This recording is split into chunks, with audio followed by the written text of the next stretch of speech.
What's Yep. going on, Ben Askren? Welcome to Menace and the Man. Stan the Man here. Yeah, Dennis how the you Menace doing? Bermuda is the other voice you hear. Cool. And now we're joined by one of the top welterweights in the game, Ben Askren. Shit's getting funky here What's on up, Menace and the guys? Thanks Man. for having me. Yeah. Thank you for finally getting on here, Ben. We've been playing phone tag with you for a few weeks now, myself and Dennis.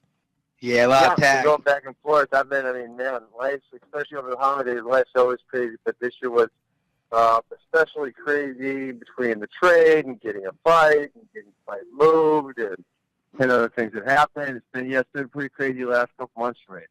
Bro, I don't know why they didn't just let you guys be the main event. That's crazy to me. Well, let me fight Marty for the interim belt. Yeah. Yeah, because Colby was scared to fight him, so he wouldn't fight him. What's Colby's deal, man? I don't know. That's why they punished him, and that's why they didn't give him the fight. Yeah, that's crazy. They jumped right over him. Yep, they're pissed at him. That's what they do. Listen, Colby's dumb, though. You're swimming with sharks and you got bit, and you were surprised about it? Bro, you're swimming with sharks. You got to realize where you're at and what you're doing, and you never think the shark's your friend. You never know what that shark's going to do. Yeah. Right. Colby overplayed his hand. Mm-hmm. I tell you what, he came out, I saw what he was doing with, calling Brazilians, animals and stuff. I'm like, all right, you're making some noise. I get it. But back it up, bro. Be the bad guy. Be the bad guy if you're going to be the bad, you know what I mean, if you're going to play that card. Absolutely. And that now, between that and people thinking the UFC was screwed him, kind of like people have a sympathetic feeling towards him, which if you want to be the bad guy, people should never have a sympathetic feeling. I mean, the correct play on Colby's side, publicly, whether this is what was happening privately or not, would have been, kiss my ass, I'm not here for the belt, I'll fight anyone you want me to fight. That would have been the right play for him. Yeah. The best villain, I think, in the UFC, I think, was Josh Koscheck. He didn't give a fuck what anybody thought, and he just stuck with it throughout his entire career. Yeah, that was kind of cause, though, you know? I mean, that was a little bit who he was. Right. I mean, a little bit nicer in person, but he always had that edge to him. Right. But it was organic. It was organic, yeah, exactly. It was organic, and you're right. I mean, the one thing that you're kind of saying is, here's the best example of it is John Jones. John Jones is kind of a dick. But he spent the better part of his career trying to play this nice, humble, Jesus-loving guy when that's just not who he was. And it was so obvious, and everyone saw through it, and it annoyed the shit out of everybody. And he should have just came out and been himself. It probably would have been pretty liberating for him. And he kind of almost is, but he still has a hard time going all the way in on it. Oh, yeah. Right. I love that John Jones. I like the John Jones. I thought it was hysterical when he said that shit to Cormier, when he was like, cocaine one weekend, your ass the next. When he actually owned it, when he owns it. Yeah. Play the villain. Play the villain. Genuine. People are smarter than you want to give them credit for. They can tell when you're faking it. Right. Yeah, Conor, as a fight fan, Conor broke my heart with the Khabib thing when they got him on mic in the third round saying it was just business. Yeah. Yeah, that was you listen. You always gotta stay in character, right? That was when that busted his whole gig when they showed that video. Yeah, that killed his whole gimmick in a sense. Killed the whole thing.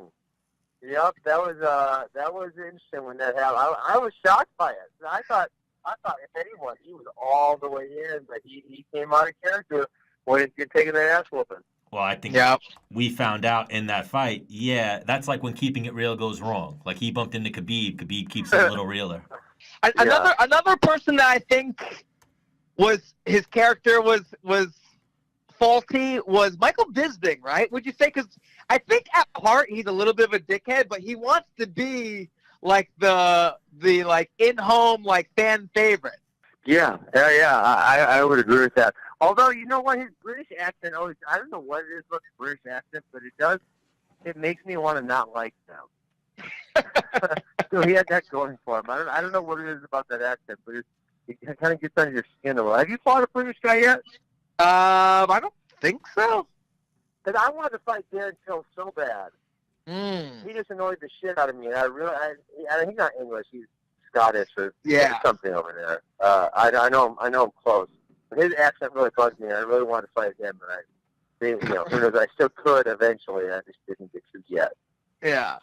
Another guy that I like his character, or I mean, I keep saying character, but who they really are is Ally Quinton. Yeah. We talk about him all the time. He's as sincere as they come. Yeah. Well, Love sometimes it's easy because your character, right? There's not many people in MMA who actually can stay in character all the time. You know, Conor was one of the few. But if you look at like something like WWE, those guys, it's obvious they're playing character. So in MMA, when it lines up really well, is when who you are is who you should actually be. You know, when Right. who you are plays really well with who's around you and, you know, the other personalities in your division or around you. That's when it works really, really, really well. And sometimes you got to embellish a little bit and throw a little extra heat on it. But, you know, if you look at times that it works really well is when it plays in pretty naturally with who you are. Yeah. I kind of learned that like the hard way, if you will, because I was on my little win streak there for a while, and then Conor was making a lot of noise because he was running his mouth, and so I was like, I started becoming like a little cocky, but it wasn't organic at all. It was such bullshit. Because I played football where I wrestled, and someone would be running their mouth. I wouldn't say anything.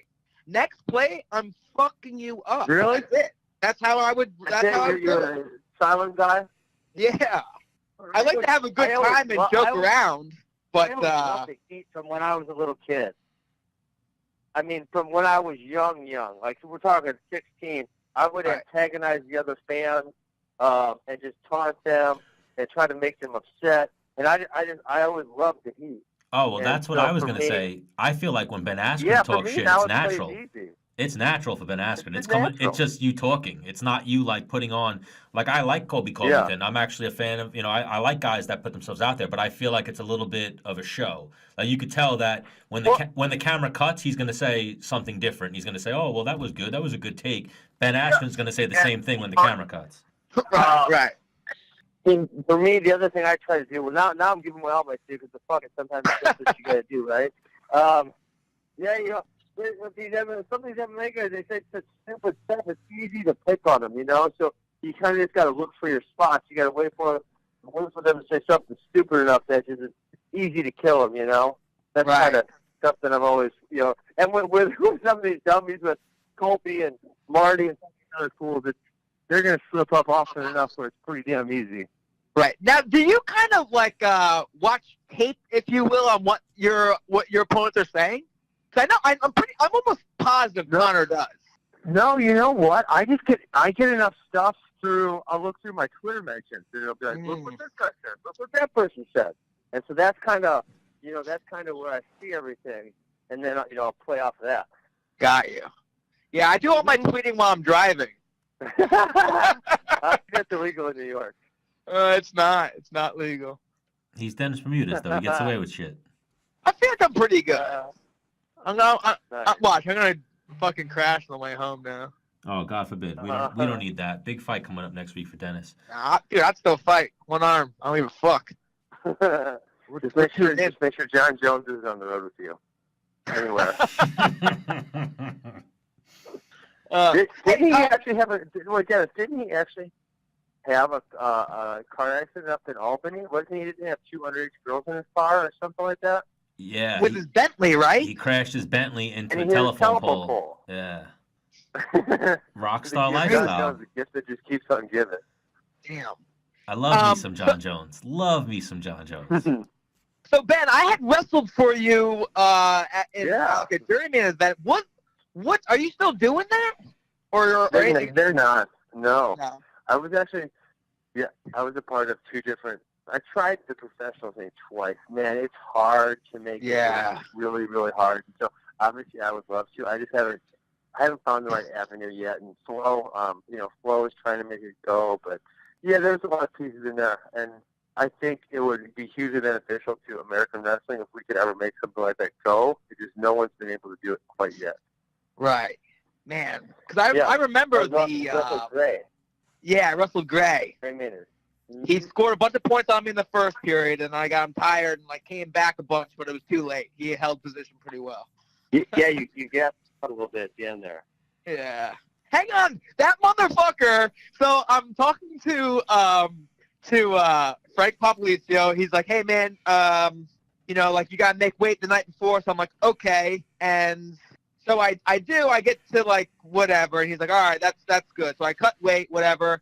And then I talked to Gray about, like, because I'm wrestling with him. Do you remember how much bigger he looked than me?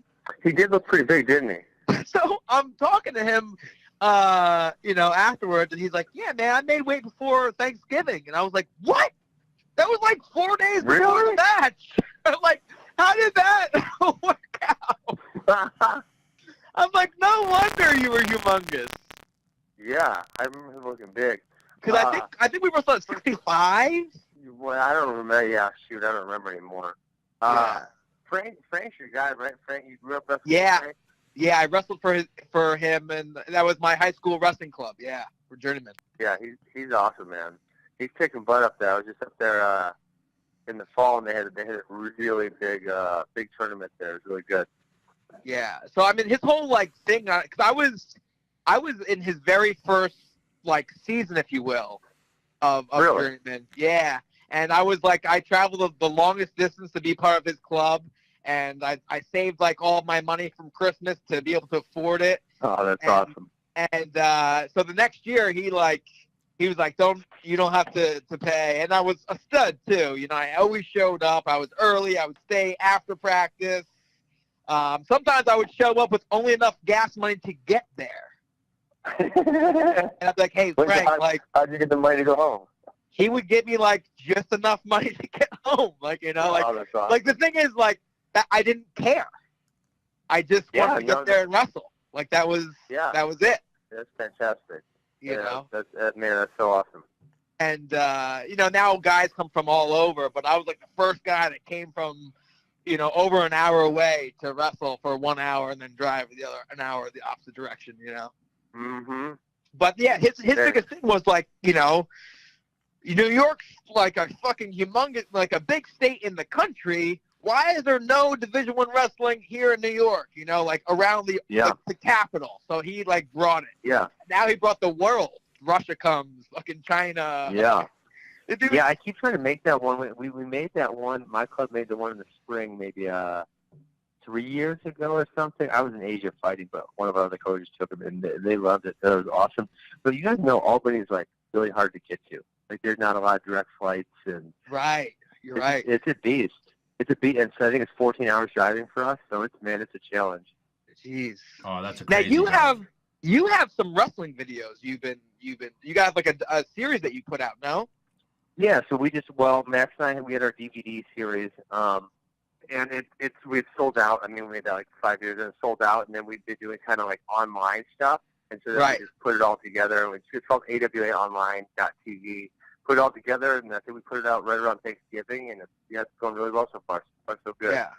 Because the thing is like, you know, so I wrestled for, you know, from 7th grade all the way through college, and then I'm still in the wrestling room at Hofstra, you know, working on things.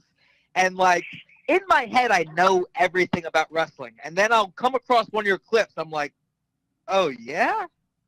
That's what? Like, I've never seen that before. Like, how the fuck? And it works. Like, yeah. Damn.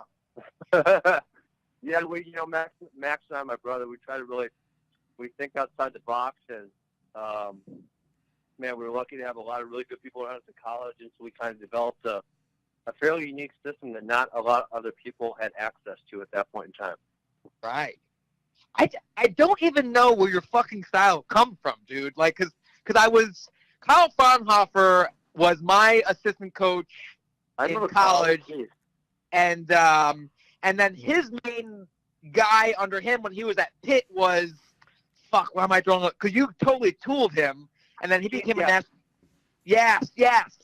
And I remember Keith talking to Carl like, hey, man, like, what am I supposed to do? I'm about to wrestle, you know. And he was just like, I don't know. Like, nobody could your style of wrestling is like, I always loved watching you wrestle because you had the funk hair, which was like your main, you made like, you had like shirts for that and shit too, no? Absolutely, yeah. For the last like you, this dude was merchandising on a college level. So now what? You know, the funny story about that is my college buddies made them And so we got 500 printed before the NCAA tournament my senior year. So, it was obviously not legal to sell your merchandise. And as soon as my last match was over, he was in the parking lot hawking T-shirts out of a duffel bag. we were hustling, baby. So what? Love it. Dennis, when you were in college, Ben was in college. Ben was what, a junior or senior? I think like my freshman or sophomore year, he was a senior. I graduated in 2007. I don't know what year you graduated. Yeah, so that would have been. So I came into college in 2006. So yes, I think my sophomore year I went out to. It was in St. Louis. No. No, it was in your senior year. 06 was Oklahoma City, and 07 was Detroit. Yeah, it was Detroit. Cause I remember, I rode out with the guys because I wanted to see like where I was gonna. I didn't make the national tournament. I ended up taking 6 in my league, and all top 5 went. Like they took the 6th guy, and I was like, "Fuck, man!" I was wrestling at 57. And so the coach was like, you should come. I was like, all right. I didn't have a fucking dollar. I was just like eating people's scraps that they didn't eat, like that. And I slept like on the ground to go out to the NCAA championship. Yep. Out to Detroit. Yeah, I just wanted to be there. And so I like slept on the ground, like, hey, you gonna eat the rest of that? Like, yeah, you can have it. Like, all right, thanks, man. Like, I didn't have any money. I think I went out there for the weekend with like $20. That's so funny. But again, I just wanted to, be there. Absolutely. Nice. Hey guys, I gotta run. I gotta eat dinner. Cool, man. You having me on, and yeah, good catching up with you, Dennis. Sure. Stories. All right, sounds like a plan, Ben. Good luck against the fight with Robbie Lawler, and let's get you back on before that one. All right, thanks a lot, guys. Have a good night. All right, bro. Take care. Bye-bye.